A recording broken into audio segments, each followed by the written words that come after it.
Hmm. Hmm. Hmm. Hmm. Hmm.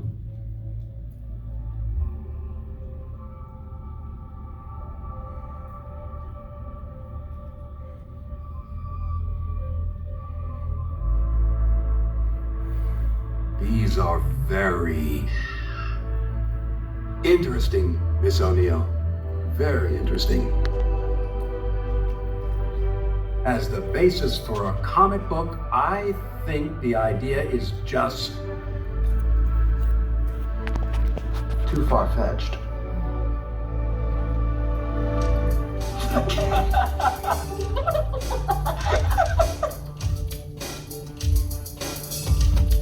Far-fetched? Sheesh. Yeah. Hi, I'm Isaac Fisher, one of the documentary producers behind Turtle Power, the definitive history of the Teenage Mutant Ninja Turtles. Back in the late 1980s, production began in one of cinema's most beloved independent feature films. It was helmed by the visionary director Steve Barron, who cut his teeth on some of the 1980s most iconic music videos. He brought with him Jim Henson and the Creature Shop, who by bringing the Ninja Turtles to life, changed how movie special effects were made. While collecting materials for our documentaries, we came across what is not only likely the only behind-the-scenes content ever collected for that film, we also found most of the film's dailies. What follows is a very special, first-time ever sneak peek at some of the treasures found in those dailies with commentary by the director, Steve Barron. 494, 32. Watch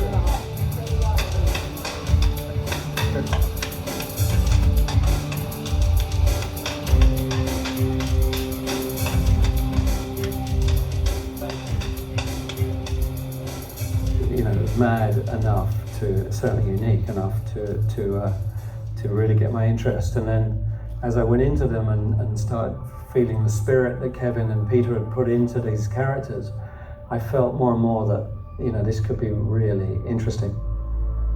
This blew my mind when I first saw this. So you got a crane shot kind of coming up, and the manhole cover starts shaking and blows off here in a minute. But what blows my mind is I'm looking for any dividing line in that pavement. I could just see it, where the set is obviously going to split the moment the camera pushes in and you don't see the pavement move away.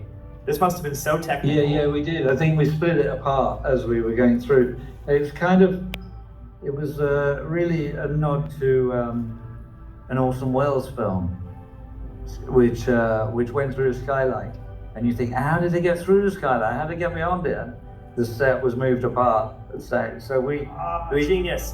We had this, we knew we had this set, and we just had to build it up high, up the roadway, just in that little one piece above it, and do the blowout. Yeah, if there ever was a director's cut, this would be, that blowing the manhole cover would have definitely made the cut. So this is the introduction to Casey Jones, which is really 2 shots. So, but it's directly from the comic book. You remember this? Yeah, totally. That's why. Yeah, loved it in as a character intro. Yeah, that could work in the film. There's no reason it was a either or sort of situation. Yeah. With or without. Yeah, I think we were using that same snorkel camera that we used on the conversation with the rat.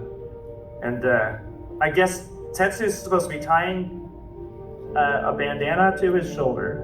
And I guess the theory is that these 3 guys, one of them is Sam Rockwell, is supposed to get the bandana from him.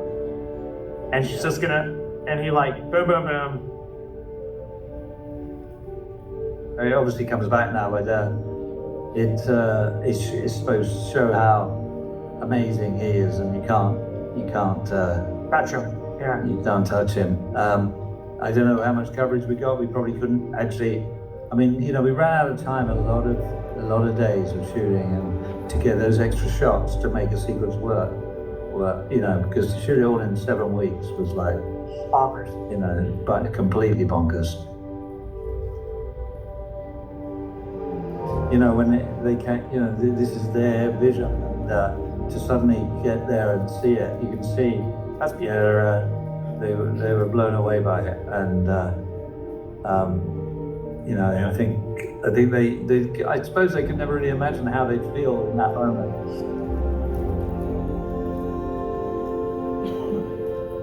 There isn't really a director's cut. There was 14 or so pages that we never got to shoot, that I wanted to shoot, that we never did, which would have been made a different cut.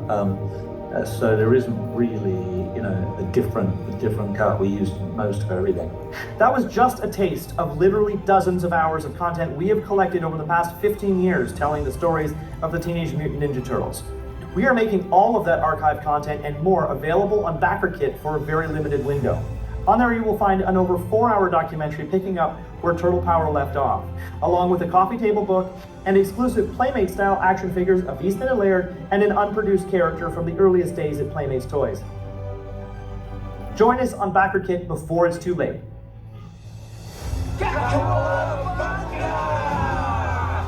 For more information, go to